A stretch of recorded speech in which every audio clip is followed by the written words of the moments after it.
सर्वे वेदा यत्पदमामनन्ति तपांसि सर्वाणि च यद्वदन्ति यदिच्छन्तो ब्रह्मचर्यं चरन्ति तत्ते पदं संग्रहेण ब्रवीमि। ॐ इत्येतत्। सर्वेभ्यो नमो नमः। आज हम भारतीय ज्ञान परंपरा में चरित्र निर्माण एवं व्यक्तित्व का समग्र विकास इस विषय के अंतर्गत निर्धारित पाठ्यक्रम की दूसरी यूनिट का प्रथम ध्यातव्य विषय भारतीय ज्ञान परंपरा में उपनिषदों का वैशिष्ट्य, इस पर कुछ अध्ययन करेंगे, चिंतन करेंगे, मनन करेंगे।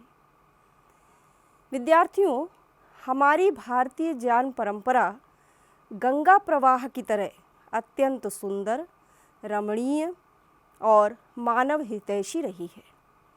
भारतीय ज्ञान परंपरा में भारतीय मनीषा अपौरुषेय वेदों को सर्वप्रथम स्थान देती आई है। उन्हीं वेदों से प्रवाहित होती हुई ज्ञान गंगा उपवेद, ब्राह्मण, आरण्यक आदि के रूप में प्रवाहित होती हुई उपनिषद के रूप में हमारे समक्ष दिग्दर्शित होती है। इसीलिए भारतीय वाङ्मय में उपनिषदों का अत्यंत महत्वपूर्ण स्थान है। वैदिक सूक्तों में जिस दार्शनिक विचारधारा का प्रारूप मिलता है, उसका विकसित रूप उपनिषदों में दृष्टिगोचर होता है। वेद रूपी वृक्ष की ब्राह्मण यदि शाखाएं हैं तथा आरण्यक उन शाखाओं में उत्पन्न पुष्प हैं, तो यह भी मानना होगा कि उस आरण्यक रूपी पुष्प की सुगंध उपनिषद ही है। उपनिषद शब्द संस्कृत व्याकरण के अनुसार सद धातु के पूर्व उप और नि उपसर्ग लगाकर बनता है। शदलृ विशरण गत्यवसादनेषु, यह पाणिनीय धातु है। शदलृ का सद हो जाता है, जिसका अर्थ होता है विशरण अर्थात विशीर्ण करना, शिथिल करना, गति अर्थात प्राप्त करना, अवसादन उन्मूलन करना। उपनिषद शब्द में उप का अर्थ है समीप और नि का अर्थ है निश्चय। इस प्रकार उपनिषद शब्द का अर्थ हुआ उप ब्रह्मणः सामीप्यम जीवः निःसंशयं निश्चयेन सीदति साधयति गमयति सा उपनिषद। अर्थात उपनिषद वह है जो ब्रह्म के विषय में अज्ञान को निश्चित रूप से शिथिल कर दे और जीव को ब्रह्म के समीप निःसंशय पहुंचा दे। जीव को ब्रह्म के समीप पहुंचाने का तात्पर्य है कि द्वैत्व से अद्वैत्व की प्राप्ति, अर्थात जीव और ब्रह्म में दूरी उत्पन्न करने वाले अज्ञान को नष्ट कर उसका समूल उन्मूलन कर ब्रह्मैक्य का संपादन कर दे, वह उपनिषद है। यह गूढ़ार्थ उपनिषद शब्द का है। श्वेताश्वतरोपनिषद में कहा है तद्वेद गुह्योपनिषत्सु गूढ़म, अर्थात उपनिषद वेदों के गुह्य भाग हैं और इन्हीं में आत्मा परमात्मा का स्वरूप निगूढ़ है। अतः उपनिषद शब्द का अर्थ गुह्य विद्या भी है। प्राचीन काल में उपनिषद विद्या का अध्ययन अध्यापन अरण्य में रहस्य एकांत में किया जाता था, अतः इसे रहस्य विद्या भी कहते हैं। एक बार वाक्पटु महर्षि याज्ञवल्क राजर्षि जनक की राज्यसभा में पहुँचे। विदेहराज जनक ने पूछा, महर्षि किमर्थम आचार्य ही पशूनिच्छेन अर्णवंतान इति। आप हमारे यहाँ किस उद्देश्य से पधारे हैं? क्या आप पशुओं की कामना से आए हैं अथवा अर्णवंतान अणु पदार्थों का भी अंत अर्थात सूक्ष्म तत्वों का विवेचन करने की इच्छा से आए हैं। याज्ञवल्क्य ने उत्तर दिया, उभयमेव सम्राडिति, अर्थात मैं दोनों के लिए आया हूँ। यहाँ अण्वन्तान शब्द से यह ज्ञात होता है कि उपनिषदों में सूक्ष्म तत्वों के रहस्य का विवेचन है। आचार्य शंकर, जिन्होंने उपनिषदों का भाष्य किया है, वे उपनिषद को ब्रह्म विद्या कहते हैं। कुछ व्याख्याता उपनिषद का अर्थ ऐसा भी करते हैं कि उप अर्थात समीप में, नि निश्चित रूप से, सद बैठना, अर्थात शिष्य का गुरु के समीप निश्चयता से बैठकर ज्ञान प्राप्त करना, ब्रह्म ज्ञान प्राप्त करना, यह उपनिषद का अर्थ है। अथवा आत्मा का परमात्मा के समीप निश्चय से बैठना, यह अर्थ भी जन सामान्य को समझाने के लिए अति उत्तम है। विद्यार्थियों, भारतीय परंपरा के अनुसार मुक्तिकोपनिषद में उपनिषदों की संख्या 108 मानी गई है, जिनमें ऋग्वेद से संबद्ध उपनिषद 10 हैं, शुक्ल यजुर्वेद से संबद्ध 19 उपनिषद हैं, कृष्ण यजुर्वेद से संबद्ध 32 हैं, सामवेद से निःसृत उपनिषद 16 हैं और अथर्ववेद से निःसृत उपनिषद 31 मानी गई हैं।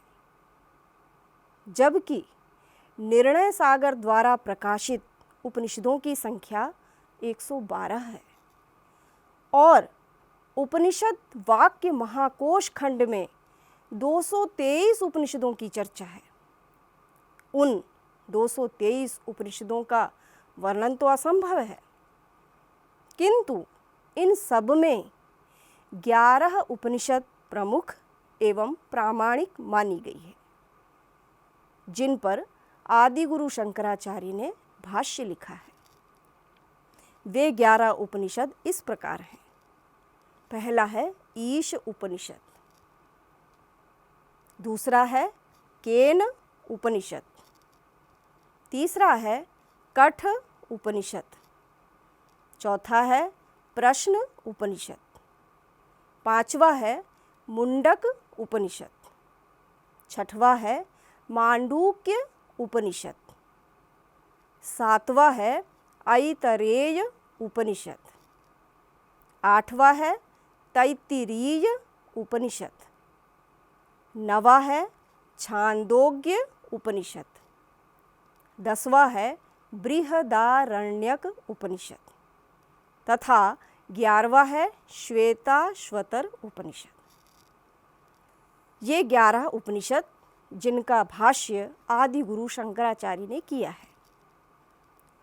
उपनिषदों का सबसे अच्छा पक्ष यह है कि इसमें अनेक उदाहरणों के माध्यम से, दृष्टांतों के माध्यम से बड़ी सूक्ष्म से सूक्ष्म बातों को, रहस्य को बहुत ही आसानी से समझा दिया गया है। इसे हम जितनी भी बार पढ़ें उतनी ही बार यह नया लगता है और मन को अपनी ओर आकृष्ट करता है। जिसने एक बार इसका अध्ययन कर लिया वह बार बार इसका अध्ययन करना चाहेगा। इसके हृदयावर्जक भाव स्वतः ही मनुष्य को, साधक को अपनी ओर आकृष्ट करते हैं और व्यक्ति स्वतः ही आत्मा से परमात्मा की ओर गतिशील होने लगता है। यह उपनिषद सभी दार्शनिक एवं धार्मिक संप्रदायों की जन्मभूमि रही है।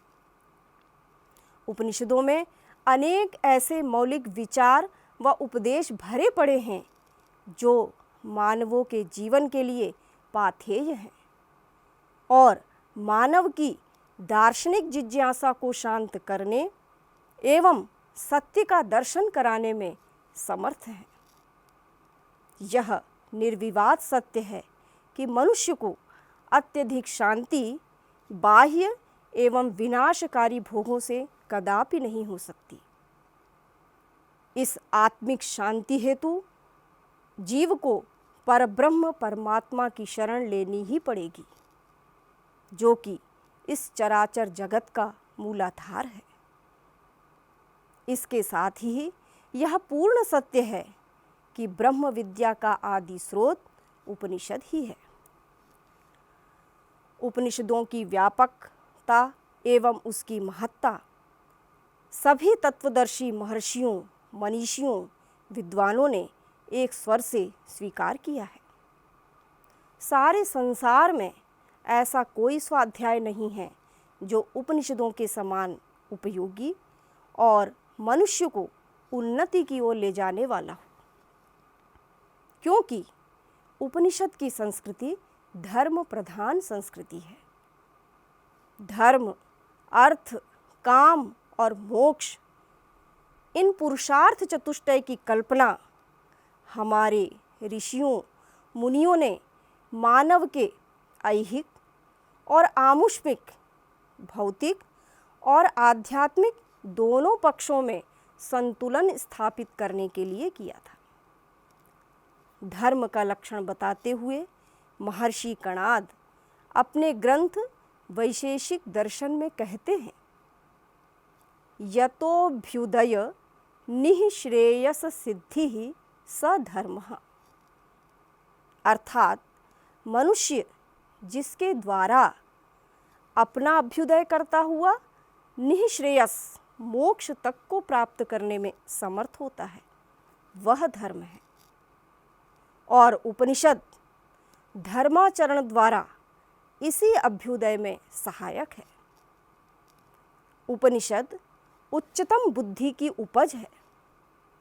ये ऐसे सद्ग्रंथ हैं जो पतित से पतित व्यक्ति का उद्धार करने में समर्थ हैं तथा मनुष्य के लिए ब्रह्म प्राप्ति का सहज व सरल मार्ग है। ब्रह्मवेत्ता की दृष्टि में यह चराचर जगत सच्चिदानंदमय हो जाता है। असत, जड़ और दुख उसे प्रतीत नहीं होता है। उसकी दृष्टि में तो दृष्टा, दृश्य और दृष्टि का भेदभाव ही नहीं रहता। वह तो एक निश्चय, निर्बाध और सर्वाधार जगन नियंता चिदानंद घन की असीम सत्ता में लीन हो जाता है। विद्यार्थियों, मनुष्य योनि विधाता की सर्वश्रेष्ठ और सर्व सुंदर रचना है। मानव जन्म दुर्लभम, ऐसा सूक्ति हमें प्राप्त होती है कि मनुष्य योनि दुर्लभ है। अनेक योनियों को पार करके यह मनुष्य योनि हमें प्राप्त होती है। इसीलिए यह सब योनियों में श्रेष्ठ योनि मानी गई है। ऐतरेय उपनिषद में कहा है, पुरुषो वाव सुकृतम, अर्थात मनुष्य को जैविक स्तर पर मनुष्यत्व स्वयं प्राप्त है। पुनरपि मनुर्भव, इस वेदाज्ञा से मनुष्य को मनुष्यत्व प्राप्त करना है, मनुष्यत्व अर्जित करना है। उपनिषद कहती है कि मानवेतर अन्य योनियों की जायस्व म्रियस्व, पैदा हो और मरो, यह नियति है, किंतु मनुष्य योनि भोग योनि के साथ साथ कर्म योनि भी है। इसलिए पुरुषार्थ चतुष्टय मनुष्य को मनुष्यत्व, देवत्व, ऋषित्व और देवत्व के सोपान पर आरूढ़ करता है। यह सत्य है कि उपनिषद का चरम लक्ष्य ब्रह्म प्राप्ति है, मोक्ष है, किंतु उपनिषद मनीषा भौतिक जीवन की उपेक्षा नहीं करती। यह सकल संसार हमारे भोग के लिए ही परमात्मा द्वारा निर्मित किया गया है, अतः हम इससे विरत नहीं हो सकते। उपनिषद स्वयं कहती है, ईशावास्योपनिषद में कहा है कि अंधम तमः प्रविशन्ति ये अविद्यामुपासते ततो भूय इवते तमो यउ विद्यायां रताः। विद्यां चा विद्यां च यस्तद्वेदो भयं सः अविद्यया मृत्युं तीर्त्वा विद्ययामृतमश्नुते।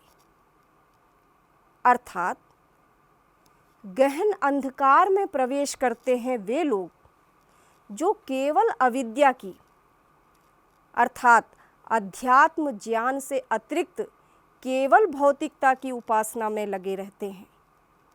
उसे ही प्राप्त करना जिनका लक्ष्य होता है, किंतु वे लोग तो और ही घने अंधकार में प्रवेश करते हैं जो केवल अध्यात्म ज्ञान प्राप्ति में लगे रहते हैं।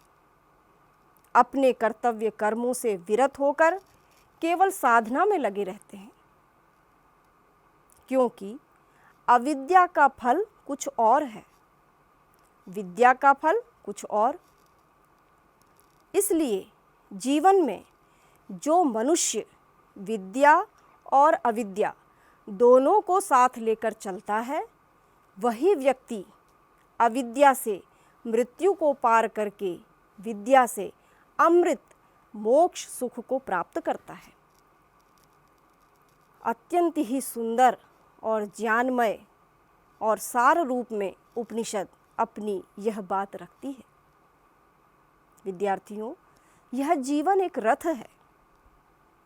उपनिषद शरीर को रथ मानती है और रथ के दोनों पहिए अर्थात विद्या और अविद्या, इस पर ही सवार रथ हमें अपने गंतव्य तक पहुंचा सकता है। रथ यदि एक पहिए पर चलेगा तो स्वाभाविक है कि उसका पतन होगा, क्योंकि केवल अविद्या में रमने से व्यक्ति इसी जन्म मरण के चक्र में सुख दुख में फंसा रहता है, कभी मुक्त नहीं हो पाता। और जो व्यक्ति इस संसार को बिना भोगे अध्यात्म मार्ग का अनुसरण करता है, तो उसकी इंद्रियां कभी न कभी स्खलित हो सकती हैं।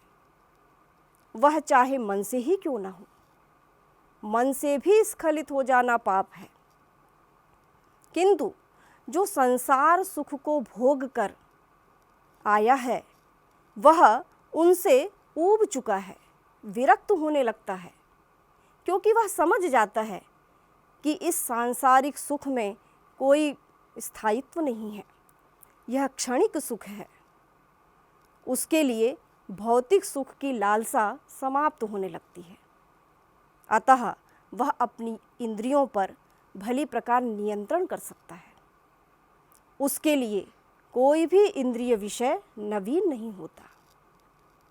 इसलिए उपनिषद कहती है यस्तद् वेदो भयं सः। हमें दोनों को जानना है, विद्या और अविद्या दोनों पर चलना है। सांसारिक कर्तव्य हमारा भौतिक पक्ष है और आत्मिक कर्तव्य हमारा आध्यात्मिक पक्ष। इसे ही श्रेय और प्रेय शब्द से उपनिषद ने संबोधित किया है। अस्तु विद्यार्थियों, आज हम भारतीय ज्ञान परंपरा में चरित्र निर्माण और व्यक्तित्व का समग्र विकास विषय के अंतर्गत निर्धारित द्वितीय यूनिट के विषय उपनिषदों के वैशिष्ट्य से परिचित हुए। इस विषय को हमने थोड़ा बहुत जाना, हमें इस पर चिंतन मनन करना है। श्रवण के बाद मनन अवश्य करना चाहिए, अतः आप मनन करें। अग्रिम विषय के साथ मैं डॉक्टर किरण आर्या आपसे पुनः मिलूंगी। धन्यवाद। नमो नमः।